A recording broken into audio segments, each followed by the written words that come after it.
Halo pemirsa, jumpa lagi bersama Akademi Aliarkam di kelas pengantar kritik sastra Marxis. Kali ini kita akan melanjutkan dengan sesi yang kedua, sastra dan sejarah. Ya, teman-teman ketika berbicara tentang Marxisme, kita diidentikan percakapannya berkutat sepanjang ekonomi, politik, dan sejarah. Namun, jangan lupa juga bahwa Marxisme juga mencakup kritik sastra. Dan pada sesi ini kita akan membahas lebih banyak tentang kaitan sastra dan sejarah.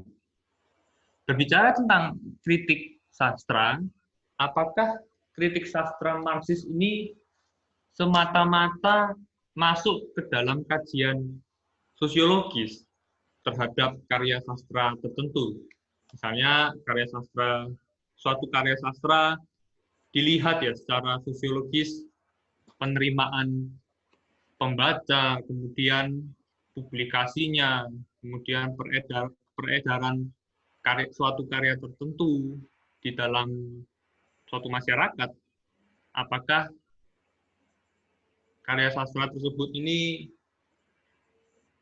mempunyai suatu keagungan ya seperti sesi yang sebelumnya dan semacamnya dan sejenisnya. Apakah itu kritik sastra dilihat secara sosiologis? Namun di dalam buku ini Terry Eagleton mengatakan bahwa kritik sastra cenderung meneliti bentuk, gaya, dan makna sebagai produk historis. Nah, inilah yang menjadi ciri khas ya dari kritik sastra Marxis yang menekankan dengan kuat historisitas, di mana produk sastra ini tidak mungkin bisa lepas dari konteks historis yang melekatnya, yang mengikatnya. Tidak mungkin suatu karya sastra ini muncul dari ruang kedap. Pasti ada konteks tertentu yang mengondisikannya. Oleh karena itu, kritik sastra Marxis dia berjangkar pada konsep revolusionernya Marx atas sejarah, di mana sejarah ini adalah pertentangan kelas ya, antara satu kelas masyarakat dengan kelas masyarakat yang lain. Nah, di dalam pertentangan itu salah satunya muncul karya-karya sastra. Nah, ketika berbicara tentang konsep ya, sejarahnya Marxisme, kita tidak bisa lepas dari konsep penting dari Marxisme, yaitu basis dan superstruktur yang sudah berkali-kali disampaikan di dalam kelas-kelas kita sebelumnya, bahwa basis adalah relasi sosial, kemudian kepemilikan alat-alat produksi yang dimiliki oleh satu kelas sosial tertentu, yakni burjuasi. Ya, kemudian kondisi-kondisi itulah yang akhirnya menciptakan atau mengondisikan superstruktur di atasnya, yaitu misalnya hukum, agama, nilai-nilai, konsep-konsep moral, konsep-konsep politik, dan sejenisnya. Basis mengondisikan superstruktur.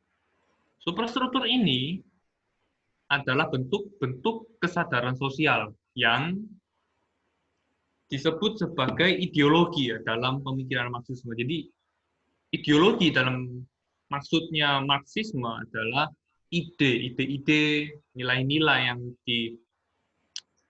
dipahami ya dalam masyarakat tertentu, dan itulah yang mengesahkan struktur sosial tertentu. Ideologi dihasilkan dalam relasi sosial yang kemudian bisa mengesahkan struktur sosial tertentu. Jika teman-teman tertarik untuk mempelajari tentang ini, mungkin teman-teman bisa membaca disertasi dari Wijaya Herlambang mengenai penelitiannya bahwa produk-produk sastra di seputaran 65 dan seterusnya turut melegitimasi suatu struktur sosial yang baru pasca Soekarno atau pasca 65 gitu. Selanjutnya kita akan membahas lebih mengerucut tentang sastra ya. Tentu saja kalau kita bercermin dari adalah relasi sosial dan kepemilikan alat produksi, superstruktur adalah katakanlah politik, nilai-nilai, agama dan seterusnya, maka sastra tentu termasuk di dalam superstruktur. Ada basis ekonomi yang akhirnya mengondisikan karya-karya sastra tertentu. Namun, karya sastra bukan semata-mata mencerminkan basis ekonomi. Jadi bukan hanya satu arah ya teman-teman, karya sastra yang basis ekonomi yang mengondisikan karya sastra. Namun, ada juga kemungkinan ya, atau poin dari Terry Eagleton mengatakan bahwa seni ya, atau sastra pada dirinya sendiri dapat mengubah sejarah. Nah, seni atau sastra juga bisa menjadi elemen penting dalam perubahan tersebut.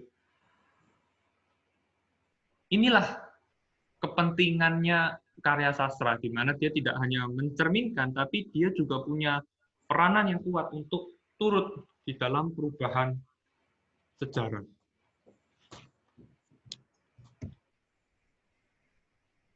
Inilah kita masuk ke dalam pembahasan selanjutnya, yakni sastra dan ideologi. Pertalian keduanya apa yang bisa kita lihat dari kaitan kedua ini? Jika memang sastra memiliki posisi atau peran yang kuat di dalam mengubah sejarah atau di dalam mengubah masyarakat tertentu, seberapa jauh ya kaitan antara sastra dan ideologi? Jika kita lihat kembali di kelas-kelas sebelumnya bahwa kritik sastra ini juga melatih kita ya di dalam kritik ideologi, sejauh apa kaitan mereka? Menurut Terry Eagleton membagi ada dua kubu ya, melihat pertalian keduanya. Kubu pertama melihat bahwa sastra ini murni semata-mata adalah ekspresi ideologi tertentu. Jadi ada ideologi yang beredar dalam masyarakat, dituangkan di dalam karya-karya sastra. Sedangkan yang kubu kedua, karya sastra murni atau semata-mata melawan ideologi tertentu. Bahkan ada seorang kritikus yang menerbitkan sebuah buku berjudul Art Against Ideology. Jadi jelas sekali dalam bukunya ini posisi kubu kedua ya, sastra ini harusnya melawan ideologi tertentu. Namun, apakah kedua kubu ini memiliki pandangan yang cukup lengkap? Nah, disinilah Terry berkontribusi. Ya, menganggap bahwa kritik sastra Marxis ini perlu ya menelaah karya sastra di dalam hubungannya dengan struktur ideologi yang ada, guna menemukan prinsip ataupun memisahkan antara sastra dan ideologi. Jadi ada jalan ketiga ya, dan ini terlihat ada dialektika di antara keduanya, karya sastra dan ideologi. Jadi tidak serta-merta berpihak pada kubu pertama ataupun kubu kedua. Dan prinsip yang di dalam kalimat ini tentulah apa yang mengondisikan karya sastra tertentu dan hal apa yang mengondisikan ideologi tertentu. Dan disinilah penting sekali ya untuk kritik sastra melihat ideologi apa yang sedang dimainkan di dalam karya sastra tertentu. Ya, teman-teman, jangan lupa subscribe, like, follow, komen, add, dan share akun-akun sosial media kami di YouTube, Instagram, dan Facebook. Kita akan berjumpa kembali di kelas-kelas pengantar kritik sastra Marxis kita di pertengahan minggu sambil kita terus melanjutkan kelas filsafat untuk masa di akhir pekan. Sampai jumpa di sesi-sesi berikutnya.